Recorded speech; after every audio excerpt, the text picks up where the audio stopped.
Yahoo guys! So feeling vloggeris muna tayo ngayon and share ko lang yung isa sa mga namimiss kasi talaga namin simula dumating kami dito, yung feeling Pinas, yung feeling na kumain ka lang sa turo-turo, yung feeling na namamalengke ka tas puro Pinoy yung kasama mo habang nagpupunta ka sa mga umise.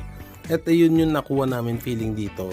Actually, pangatlong beses na namin to dito. Kaso, first time lang namin na tsempuhan na meron silang turo-turo sa labas. And luckily, meron din grand opening yung kanilang meat shop. Yan, yung kanilang meat shop na napakamura at napaka-quality ng karne nila compared sa mga grocery dito sa Japan. Kaya tuwan-tuwa kami, one-stop shop na siya. So, kung malapit kayo sa area, Kamisato nga pala ng area dito sa sa Gunma, please do check out Angels. Walang collab to, walang bayad to, walang kahit na kusang loob na mamalaki yung experience namin dito na authentic. Yeah, guys, tuwan-tuwa kami kasi turo-turo, tapos ang daming Pinoy dito ngayon sa sa tindahan na to. Ngayon lang kami nakakita ng tindahan na ganito kadaming Pinoy. Tapos ganito ka busy.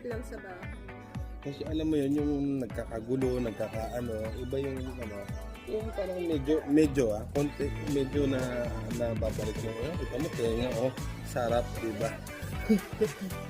Iba yung talagang nakakapunta ka sa lugar na sobrang dami ng kapwa at na parang nararamdaman mo medyo nasa Pinas ka parang, diba? Tapos yun yung setting, diba? Yun lang. See you in the next video.